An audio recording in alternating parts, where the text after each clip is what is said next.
Bang Hotman itu beberapa bulan lalu masih nyindir-nyindir, masih nyinyir pada Gibran soal pencalonan Gibran. Wah, ini di acara hot-roomnya itu udah viral itu kan. Tapi di sidang ini dia membela Gibran dengan pakai dalih. Terus selanjutnya Bang Yusril. Itu tanggal berapa ya? 7 kalau nggak salah, bulan 10 tahun lalu. Yusril waktu itu ngomong, kalau saya jadi pihak Gibran, saya nggak akan mencalonkan Rian mundur. Itu sebagai bentuk negarawan.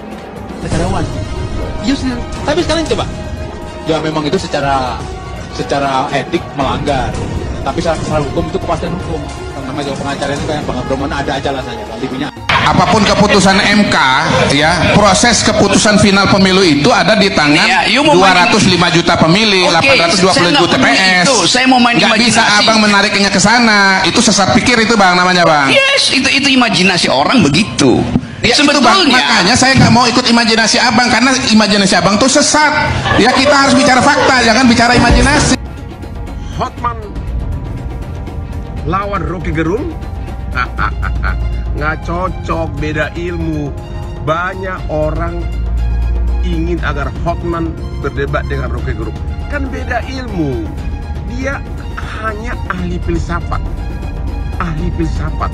Mungkin dia sangat cocok menulis tentang filsafat, antara lain juga menulis seperti ingat nggak komik Koping Ho tentang yang banyak filsafatnya. Soal dia bisa pintar dalam bidangnya, bukan berarti dia pintar dalam bidang saya. Apa dia masa dia bisa berdebat sama saya dengan international finance litigation, international banking litigation, international arbitration, derivative swap, finance and banking litigation, construction litigation. Itulah bidang kerja saya selama 36 tahun sebagai pengacara bisnis internasional. Ya, tentu dia nggak akan tahu. Bukan berarti saya bilang dia bodoh, enggak, tapi beda bidang. Makanya Rocky Gerung jangan terlalu memberikan komentar-komentar yang bukan bidangnya. Akhirnya banyak kan omong-omong, ya. Dia cuma ahli filsafat, coba berani ngomong. Ya, jadi kalau berdebat sama saya, apanya? Ya, saya sudah puluhan tahun berdebat dengan berbagai ahli pengacara internasional berbagai dunia. Tentu dia tidak beda bidang. Tentu saya tidak ngerti filsafat, oke?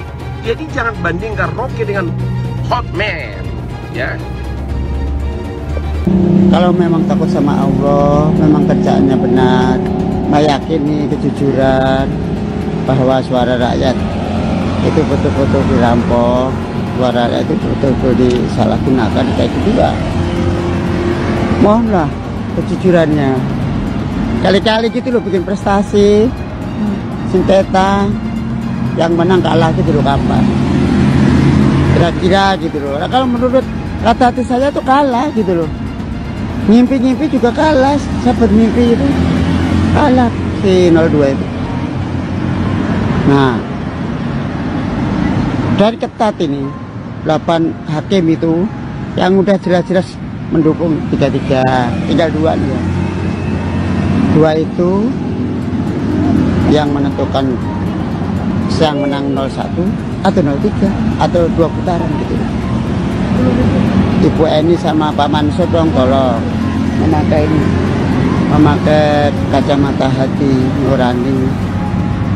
Karena apa ya, kalau kita salah memutuskan ini juga nanti traumanya itu, menyesalnya itu sepanjang hidup gitu. Karena ini kan urusan hakim itu kan wakilnya malaikat, nabi atau Allah ya di dunia.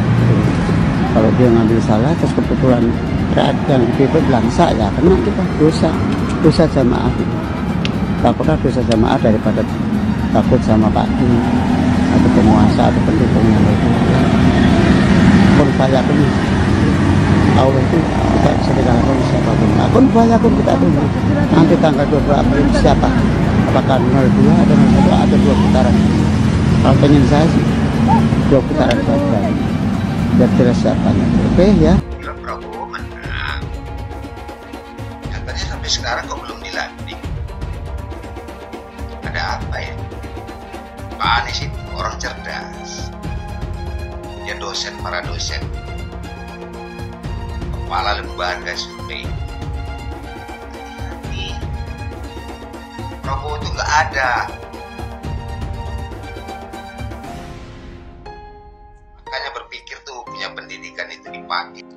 surat terbuka untuk Pak Prabowo Subianto.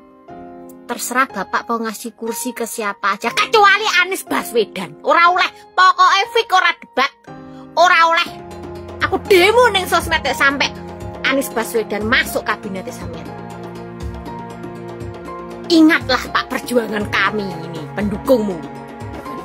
Rakyat yang mencintaimu, ojo sampai kami kecewa melihatmu memasukkan si manis-manis kui ke dalam kabinet. Ora iso.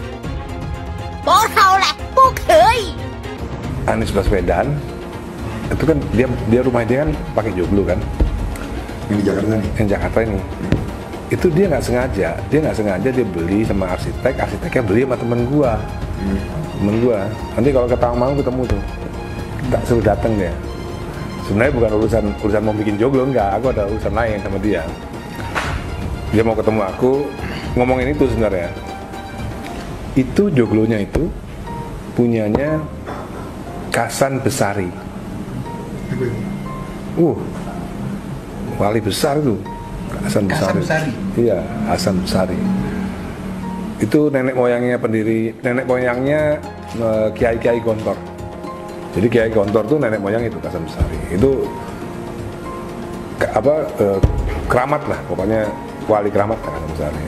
Nah itu joglonya itu aslinya dijual ke pengepul, terus dibeli sama arsiteknya Anies Baswedan. Sekarang ada di rumah Anies Baswedan. Nah orang-orang itu percaya gitu. Jadi kalau lu dulunya bukan orang besar, ya lu nggak bakal punya rumah joglo, nggak bakal kepingin, nggak bakal punya. Gitu. Ini nggak bakalan dapat juga ya. Nah, sekarang ini ada desas-desus pemerintahan Ponorogo itu mau minta balik. Ini belum ada di berita nih. Kita balik. Iya. Atas nama cagar budaya. Ini belum masuk berita nih. Belum masuk berita ini. Sampai segitunya. Iya. Iya, itu artifak itu kan. Iya. Tapi diminta balik dibeli nggak? Ya nggak tahu. Diambil paksa. Nggak tahu.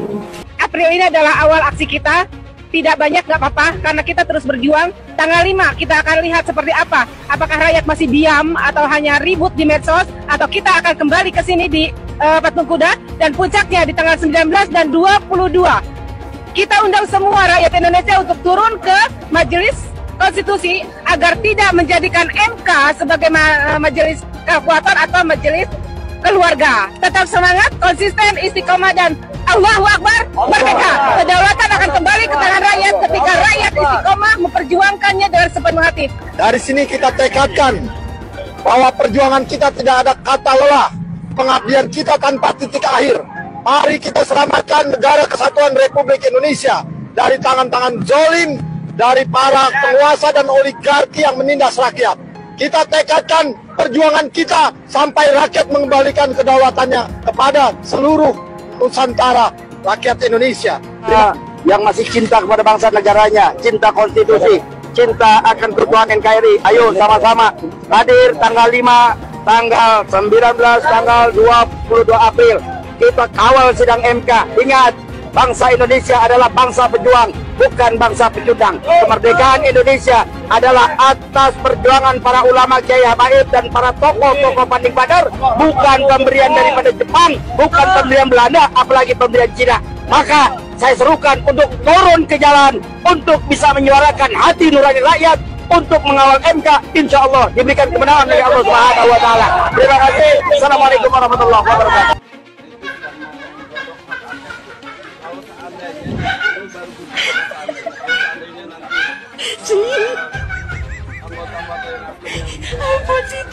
Apa sih? Ya nggak masalah, masih banyak yang lain, masih banyak. Nggak didukung dia nggak apa-apa, biarlah. Siapa dia? Masih banyak yang lain-lain kok. Peduli amat dong.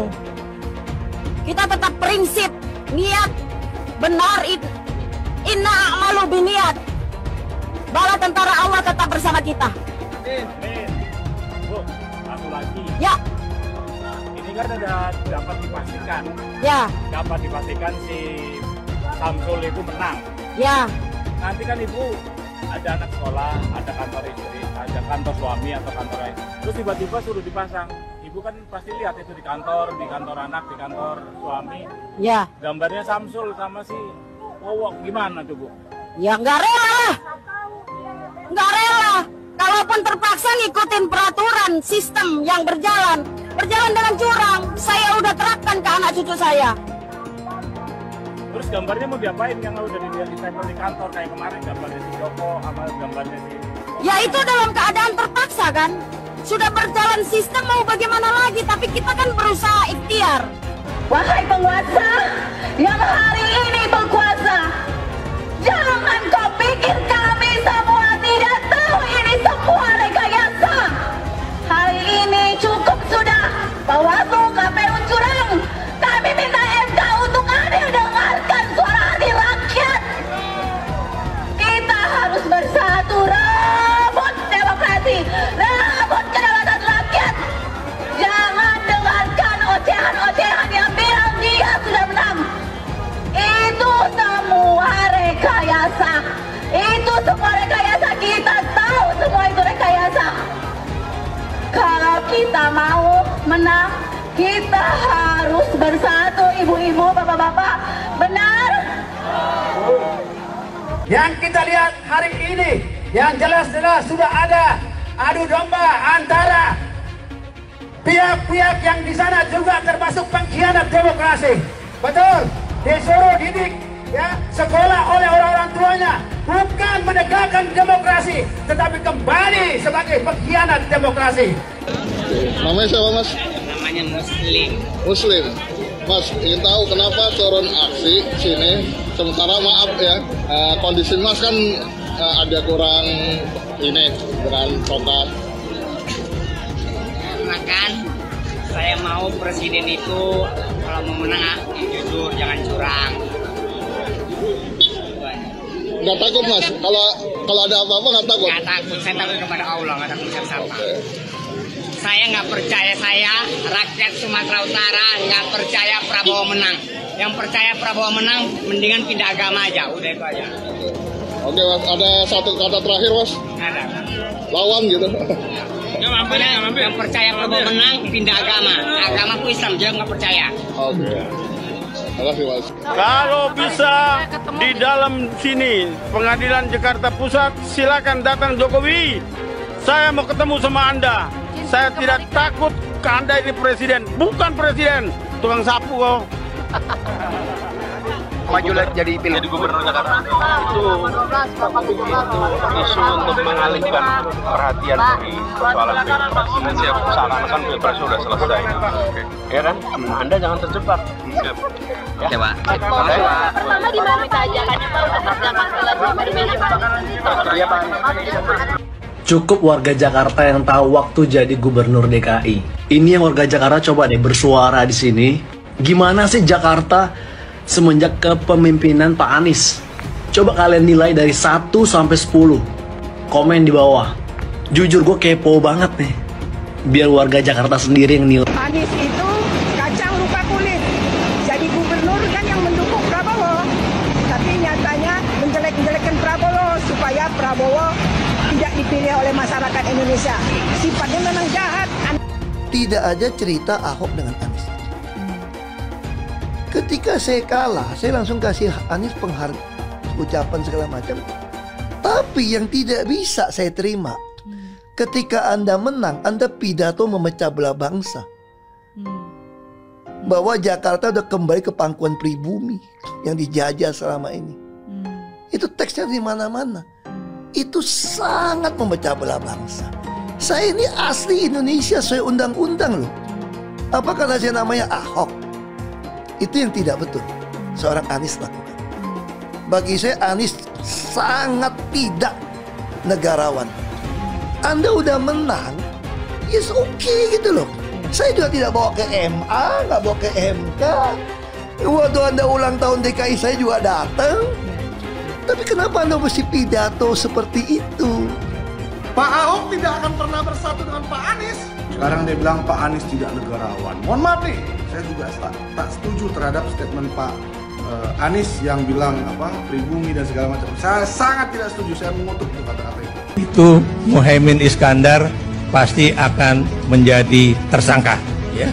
Jadi setiap akan diperiksa itu ada hambatan politis, psikologis, karena selalu dituding ingin menjegal Anies. Karena formula itu kan itu psikososial. Sehingga KPK itu setiap nyebut mau menyelidiki gitu, orang mau demo, KPK-nya mau dibakar. Kalau ini ya untuk menjegal gitu. Sehingga ya gamang. Apakah kasus korupsinya ada indikasinya kuat? Laporan BPK.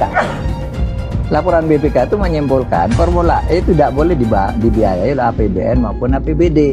Firm itu ya? Firm, karena menurut undang-undang yang boleh dibiayai oleh APBN, APBD itu undang-undang olahraga tertentu yang disukai rakyat secara masif. Nah, lalu disebut yang masif itu apa? Sepak bola, voli, bulu tangkis, sirkuit itu tidak ada. Nah, lalu BPK minta ini supaya didalami, ada indikasi tidak benar. Nah, setiap ini mau didalami, ribut. Katanya mau menjegal Anies gitu. Sehingga sekarang ya kalau pertimbangan politisnya begitu, saya bilang silakan aja KPK. Tapi kalau Anda tanya ke saya, bukan bahkan saya ya, KPK itu bukan. Kalau Anda tanya ke saya, Anda pedulikan itu tegakkan. Yang tersangka setelah Pilpres ini namanya Anies Baswedan dan Muhaimin.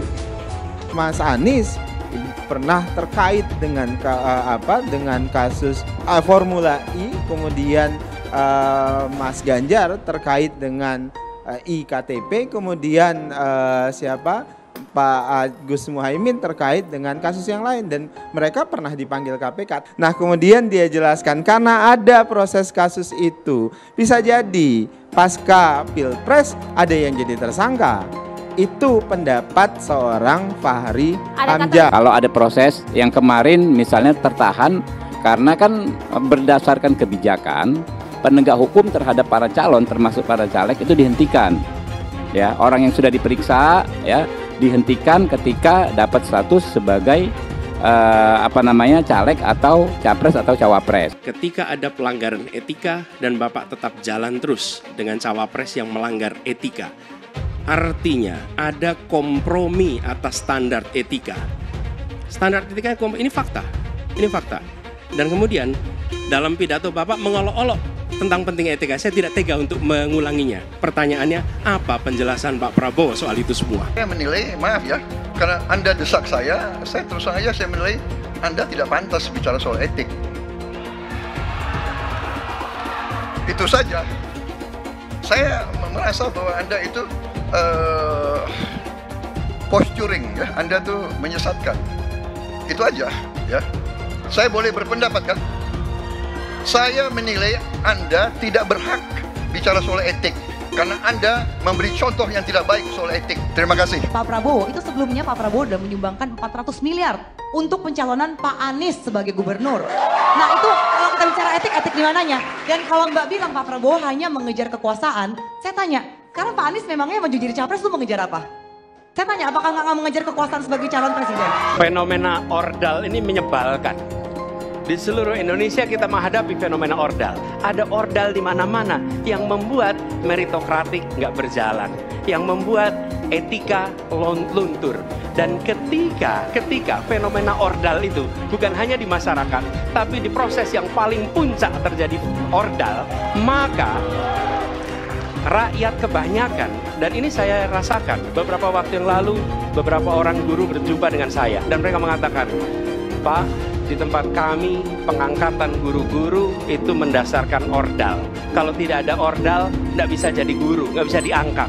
Lalu apa jawabannya? Atasan saya bilang, wong yang di Jakarta aja pakai ordal, kenapa kita di bawah tidak boleh pakai ordal?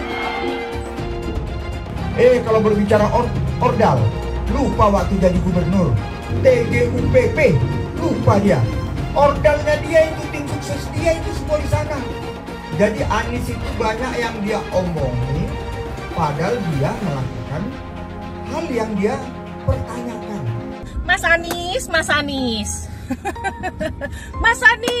Anies, masa sih angin kok sampai nggak punya KTP lo ya? Angin keluar, angin masuk, angin keluar, masuk angin dodo ya, angin puting beliung, wes angin-anginan itu kok semua bisanya nggak punya KTP itu loh ya. Angin dari Jakarta ke Lampung ke Sumatera ke Jawa itu ya, kok bisanya liar begitu.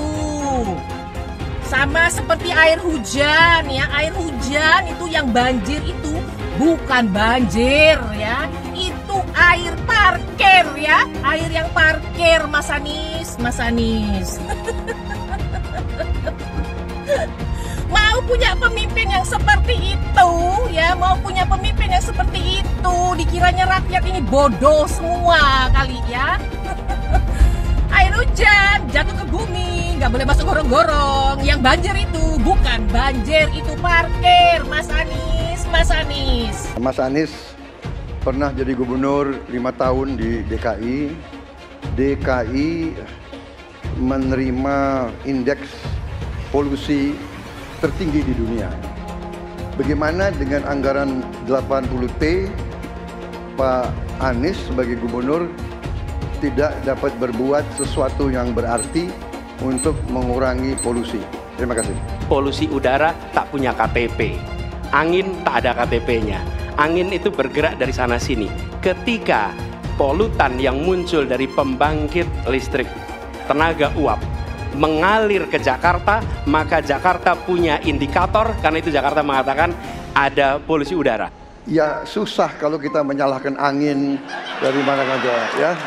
Kalau kita dengan gampang menyalahkan angin, hujan dan sebagainya, ya mungkin tidak perlu ada pemerintahan kalau begitu ya. Mas Anies, Mas Anies.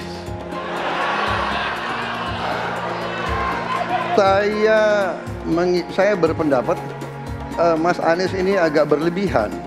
Mas Anies mengeluh tentang demokrasi ini dan itu dan ini. Mas Anies dipilih jadi gubernur DKI menghadapi pemerintah yang berkuasa.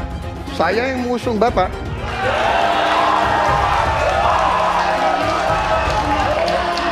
Kalau demokrasi kita tidak berjalan, tidak mungkin Anda jadi gubernur.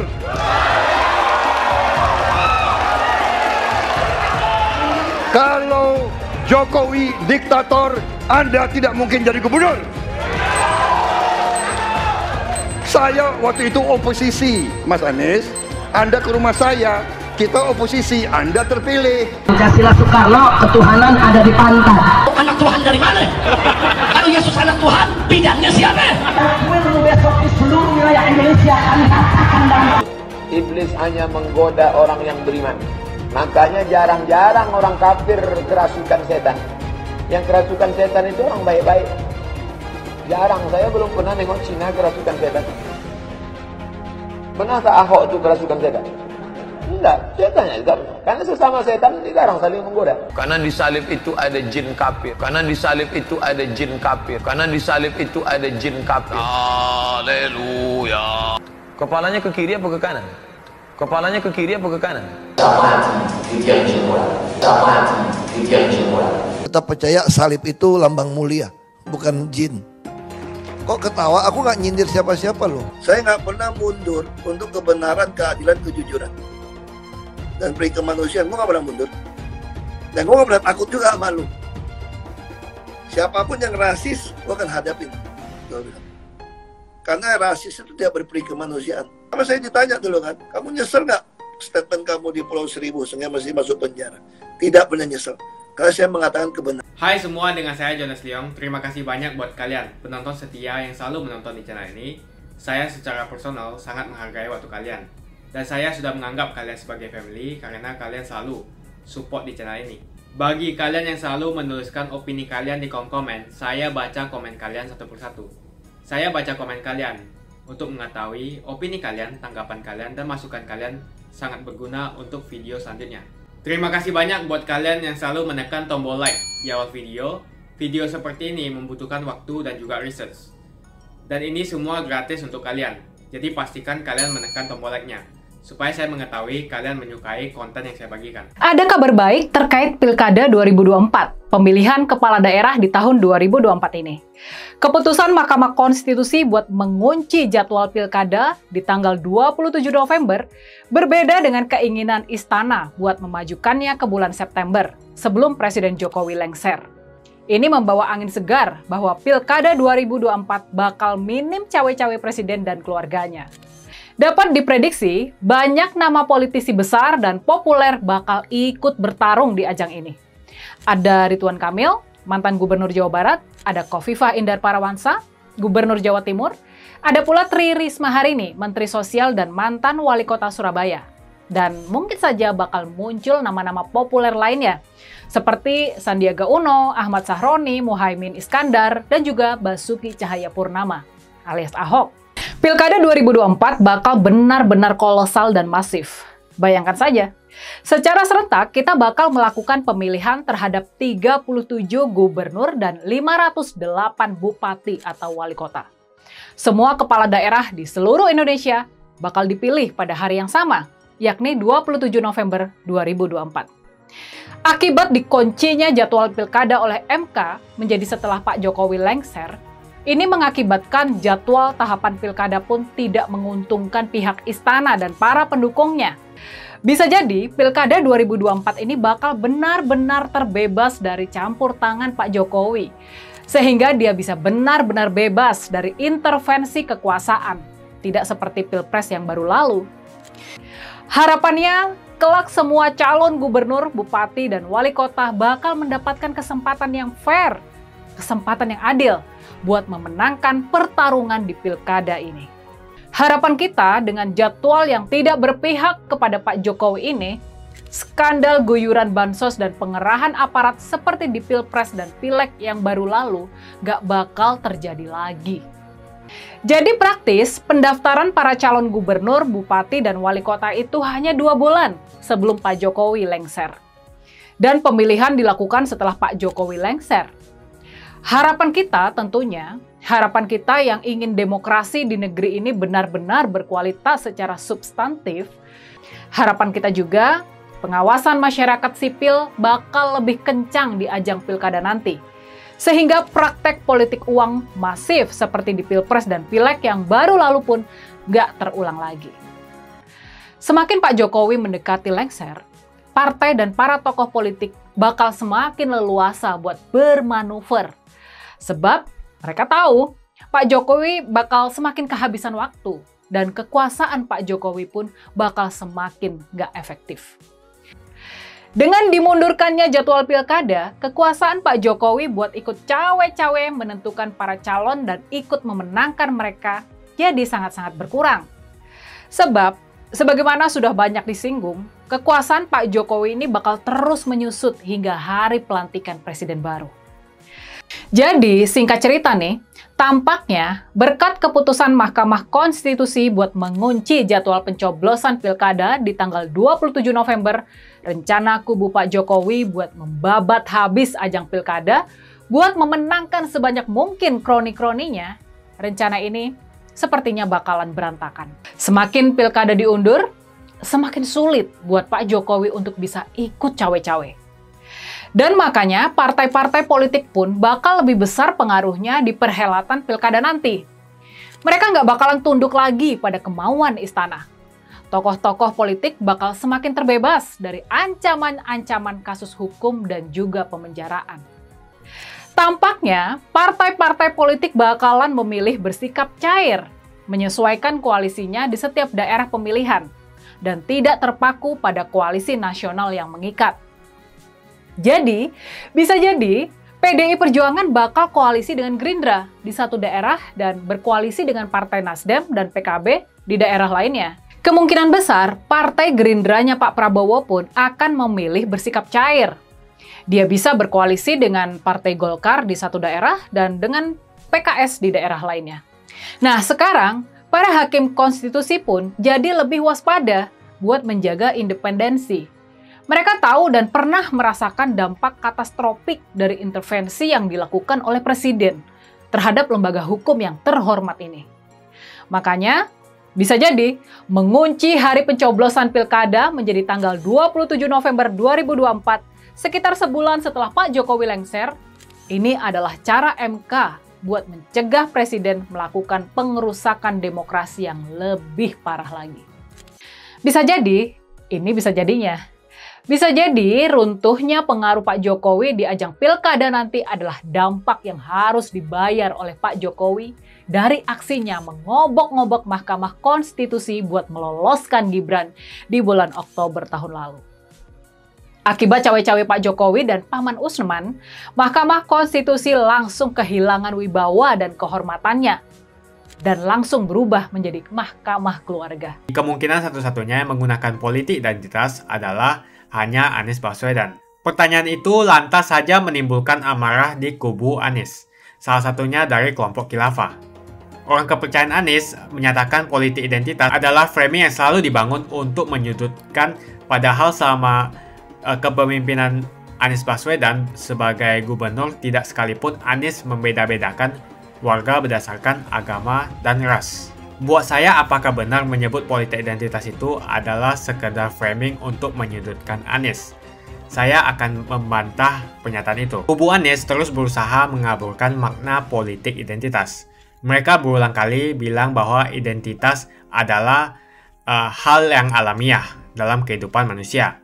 Jadi apa salahnya dengan menonjolkan identitas keislaman seorang calon presiden? Tapi saya yakin Anies tahu yang dimaksud dengan politik identitas adalah politik yang menggunakan agama sebagai alasan mengapa seorang kandidat harus dipilih atau mengapa seorang kandidat jangan dipilih. Politik identitas ini sangat berbahaya. Politik identitas membuat masyarakat menjadi tidak rasional dalam berpolitik. Yang menjadi faktor utama dalam politik identitas adalah agama. Seorang kandidat akan dipilih karena agamanya, terlepas dari apakah dia melakukan korupsi atau melakukan pelanggaran HAM. Ketika politik identitas digunakan, maka ini akan berpotensi konflik, karena usai pemilihan, konflik itu akan terus berlangsung dalam waktu yang lama. Masalahnya, ada alasan yang cukup kuat untuk menduga bahwa Anies sangat mungkin menggunakan politik identitas, yang memang dikatakan normal ketika menjabat sebagai gubernur DKI. Dalam proses menjadi gubernur, kubu Anies jelas-jelas menggunakan agama sebagai alasan untuk menjatuhkan Ahok. Anies jelas-jelas menggunakan agama sebagai alasan untuk menjatuhkan Ahok, sampai akhirnya Ahok dipenjara. Jadi ada track record sebelumnya bahwa Anies bisa menggunakan politik identitas untuk mencapai tujuannya. Anies sangat mungkin menggunakan politik identitas karena ini memang keunggulan komparatif dari Anies. Dia mungkin saja seorang doktor dari Amerika Serikat, tapi rekam jejak kepemimpinannya sangat tidak bagus. Dia gagal sebagai rektor Paramadina, gagal sebagai menteri, dan gagal sebagai gubernur.